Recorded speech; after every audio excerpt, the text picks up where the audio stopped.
It has happened again. A big camera company has come out with a drone that I want, and I can't have it yet. And even if I did, it's super expensive. Frankly, a lot of people have been talking about it being too expensive for what it is. I don't think so, primarily myself, just for the fact that I've seen other drones that are similar, and they're priced kind of the same. We'll go into that later, but just to show you right now, here we have the new drone from Sony, which is their only drone, which is the Sony Airpeak S1. So right here, barely a photo. Yeah, wow, they really don't have much on this page.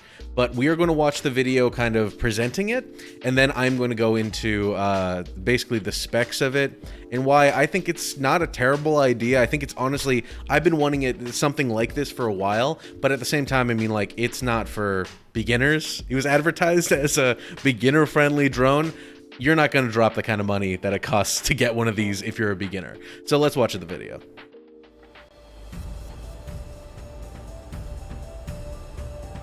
There it is. Okay. Elevating creativity. Oh, I love this just random stuff they put over these videos. So, if you had seen this just kind of on its own, you'd be hard-pressed not to realize that it was just a regular DJI drone. It looks very similar to, I guess some of their Matrice series, maybe the Matrice 600. So this basically, if you were back away, besides the fact that the gimbal looks like it's holding a DSLR, which it is, or a mirrorless, I guess, then you might just think that this is a Matrice and is already a reputable drone from DJI. So they're kind of getting into that that area of the market.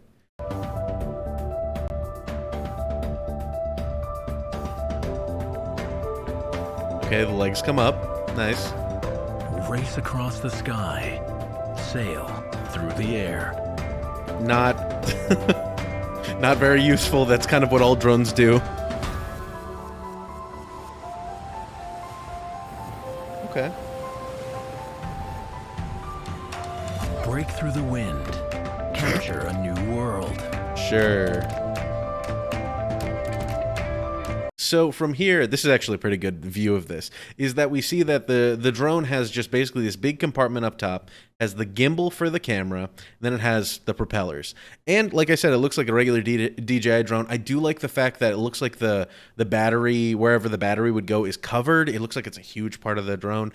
I don't know how the interchangeable batteries will work, but I like the fact that it's covered. And I mean, DJI does that a lot, but the fact that it doesn't look like if the drone hits something, it might lose either the media or it might lose the battery or something like that is good. When in fact, I mean, like, I don't know if it wouldn't lose the media, because the media is probably in the actual camera. So we'll see. But I do like the fact that it does kind of have a covering for whatever's up here. Hopefully it records proxies up there. That'd be pretty dope. But anyway.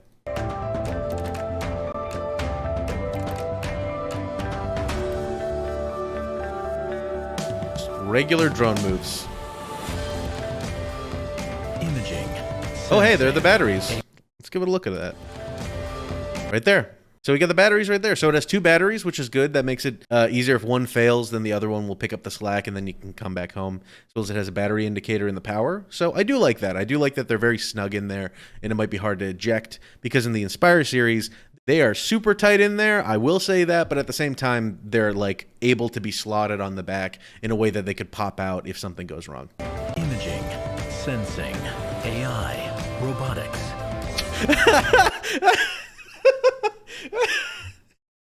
Imaging, sensing, robotics. How useful of phrases. I mean, come on. You can't say that stuff and expect people to be like, wow, this is very informational about your drone. Imaging, sensing, and robotics. Our technology, your imagination.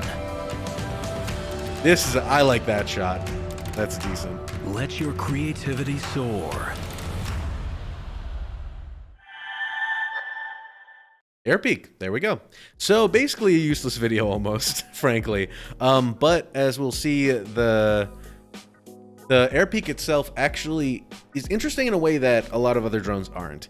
In the way that this is built by the actual DSLR company, or I guess the camera company, because they make so much outside of DSLRs, and their flagship cameras aren't DSLRs, they're mirrorless. So when it comes to this drone, the thing that I like about it is the fact that it is meant to be used with Sony cameras. I myself am primarily a Sony shooter because I love their in-body image stabilization, their autofocus, a lot of the features that come with the camera already. And I don't mind using SD cards. I don't love it, but I don't mind using it. So the fact that this drone has come out, I think within a year of them launching the A7S III, which in itself is so crazy, is a really good combination, because you don't get those features from a mirrorless camera on these kind of drones like out of the box, because the major competitors to this are probably going to be from Freefly.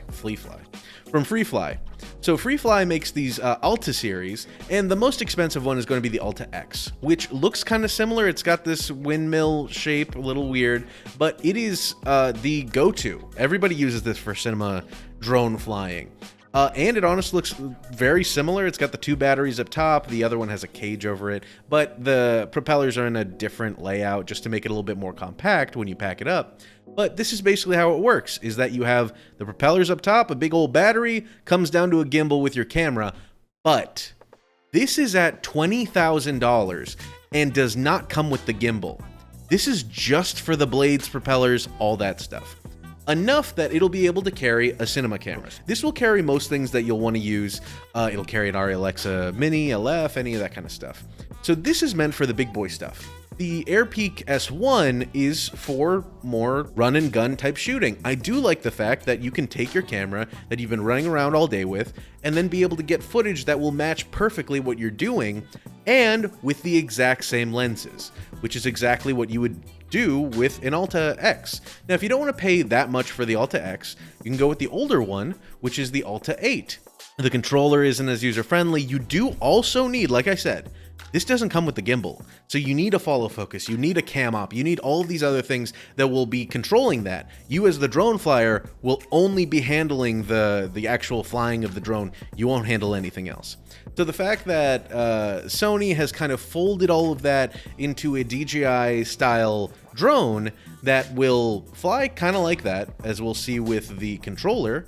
So we have the actual camera here, but then when we come down to the controller, this looks basically like a DJI drone, where it has a very simple controller. I do like that, and it's relatively compact from what I see compared to some other controllers, but also it looks like it controls almost identical to any of the DJI drones, while stuff like this does not. So even when you get like a DJI drone that would fly like this, which would be the Matrice 600,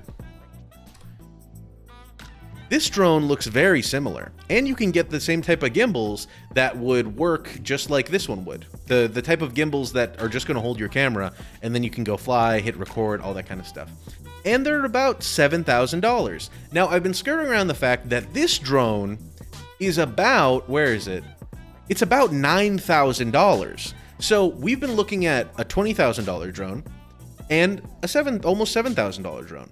This one sits in between at $9,000, and the reason why this isn't a terrible deal is because with that, let's say that you already have a mirrorless camera, you already have a Sony mirrorless camera, then you can just slot it into this $9,000 investment and be able to get those. It's technically not like cinema camera style shots, but it'll match all of your other footage if you're already using Sony cameras, if you're already using the leading camera in low light in the form of the A7S III. So if you have an A7S III and you have this drone, that'll set you back about $12,000. But it does already have this whole gimbal setup. You will need to buy extra batteries. I don't know how much that's going to cost. You definitely want a lot of batteries when you're flying a drone. But frankly, I mean, it's not terrible in comparison to like something like any of the Altas and even the Matrice, because the Matrice doesn't have the integration with all of your cameras. You can get a gimbal that will hold your camera, but it won't give you zoom, it won't give you autofocus, because you'll need to control the camera differently than the drone itself, while this one is meant to integrate directly with your camera.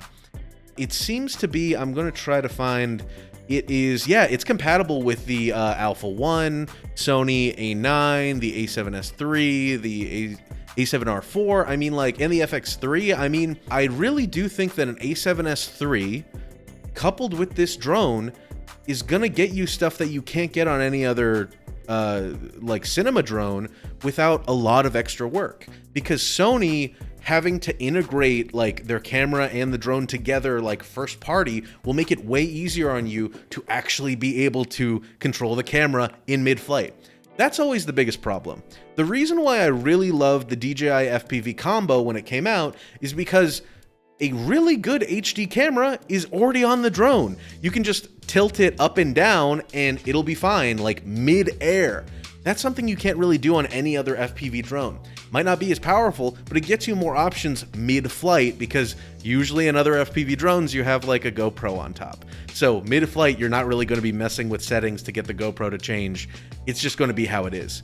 Same thing sometimes with these kind of drones, that if you want to be able to control your camera mid-flight, that's going to take a lot of money and effort. And sometimes that might not always work out. If it's not working out with the Sony system, it's probably you're going to have bigger problems. But when it's not working out with like an Alta or like a Matrice, that's kind of to be expected sometimes. And be like, okay, bring it in. We'll troubleshoot it, see what's going on, get it back up in the air. I'm not saying that like so many cinematography drone flyers like have that stuff down. They know exactly what's going on, and they've troubleshooted all their equipment to make sure that that doesn't happen too often, or it doesn't happen midair at all. But that's a lot more investment. This one, for like I said, $12,000. Let's say if you get extra batteries, all of the equipment, $15,000, you're ready to go. And you can shoot something with your A7S III that will work perfectly with all of your other footage from your A7S III. Or like we said before with the FX3, that's meant to work similarly to the FX6 or FX9, or maybe even the Venice. So if you're out recording on those cameras, and then you want to get something in the air that looks very similar on a decent budget, here you are. Now, like I said, that's a decent budget. $15,000 is not cheap, but for a cinema drone, it's not as expensive as like this kind of stuff. So I frankly don't hate the proposition of this drone. A lot of people really don't like it for the fact that like it doesn't look like a huge like step up from something like an Inspire 2. An Inspire 2, you could get a really good package for about $10,000, but that's a DJI like gimbal on the drone. That's a DJI drone itself. It might not work perfectly well with your other footage without some work, because you can record in Cinema D&G, but now you need to like color correct. You need to do not very much work. It's not like I'm saying it's going to be a huge undertaking to make sure that everything matches, but literally if you're recording in the air with the same camera that you shot the rest of your project on, you're basically good to go. The one other thing I wanted to mention about this drone, which is not great, is that the flight time is at 22 minutes. That's not terrible. A lot of these drones have way longer flight times. I think the Alta is like 35. It's like stupidly long. Where is it? It's either the Alta or the 8. Yeah, 35 minutes of flight time. Like, oof, that's a lot. That's nearly double the Airpeak S1. But I mean, like, for a drone, I will say that 20 minutes is about like as much as you can really ask for when you're flying. So that is less than a lot of other drones, but it's not terrible. The big problem is it's without a payload. So as soon as you put a camera on this, it's probably closer to 15 minutes. So that's a problem, I'd say. It's not the best, but I mean, for cinematography, drone flying, you want to make sure you set up your scene and you have several different pairs of batteries. So don't love that, not great. But something else that's kind of crazy is the fact that it can go up to almost 60 miles an hour, which is stupid fast. So when it actually said in the video that it can like slice through the air, they weren't really lying. That's super fast. It can work with all the Alpha series, and yeah, it's stable for up to 45 mile per hour winds. That's real fast. Usually the benefit with these bigger drones, because people might say, well, why don't I just get a Mavic Air 2S? Man, they have so many things on the end now. Or why don't I just get a Mavic? Or why don't I get any of these? They're like $2,000 max with like the Fly More package. Why don't I just get one of those? You can, and they're pretty great. But if you're in a very windy situation, like you're filming by the water, and there's a lot of wind breeze, which has happened to me, it's scary. It's really scary when you send a drone out over the water and then get like a motor has reached max velocity, and you're like, I hope this drone doesn't fly away. This is very expensive. I gotta bring it back. So the fact that this can cut through that is good, because the heavier the drone, the more it's already ready to sit where it is during high-speed winds. So whenever I worked with like the Inspire 2, whenever I've worked with any of the bigger cinema drones, I'm like, this will be able to handle higher speed winds better than a Mavic, or especially a Mavic Air. Those things are gone. I flew a Mavic Air for a project in a storm and had to run half a mile to go pick it up. Still got the footage, but it definitely was taken with the wind. It also has this global navigation satellite system. I don't know if this is similar to RTK. RTK is when you have this triangulation system with a bunch of different waypoints, which makes it so that if you're doing something like LiDAR scanning or surveying or something like that, your drone will get like pinpoint accurate readings of where you are. While this kind of thing could just be just as good as the regular DJI drones, it might be better, who knows, but this is like some proprietary, they just said something random, and I don't know what that really means in the global stage of all the other drones. And besides that, I really don't see much else that's really that crazy, except for the fact that it does have like a stupid amount of sensors on it. Apparently this thing does like the 3D spatial awareness, so that means that it actually is getting some sort of like spatial tracking that shows you. There's another drone, I think it's called the Skydo, that shows you basically a 3D model of your environment, because the drone is like, I know where everything is, I'm good. And this has something similar, which is really good. But I don't like the fact that the buzzwords they said was like robotics, sensors, the future, technology, psychomantis. Like the video didn't really do too much to help this drone. But I do honestly think that this drone, we'll see what happens when it comes out. But it does seem very competent in the stage of other drones. When it comes to the free fly, like, that's fine. Like, for me to be able to get something similar where I can get my run and gun camera on the drone and getting the same kind of footage that I was getting on the ground, that's great. For less than 20K, that's like amazing. But then we also have the Matrice series, which is like $6,500 and is definitely cheaper, but it doesn't come with the gimbal. It doesn't come with its own camera. It's gonna cost you more to get those. And luckily, this is better for something engineering-wise. If you need like a LiDAR scanner, you can pop that on here, and you won't already have like a gimbal that you're like, oh well, now I need to mod this gimbal to hold a LiDAR scanner. This is meant for several different attachments.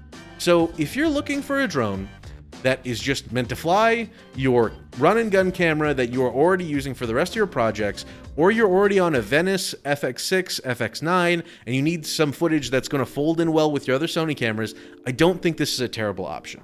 I do think it's very expensive, but I don't think it's the most expensive option. I think it does fold in with the other cinema drones, but honestly, bottom line, I've spoken a lot for like, this isn't that expensive, but bruh, it is, like I said, for a fully kitted out thing, $15,000. $12,000 if you're not going to get extra batteries, $9,000 if you just want the drone.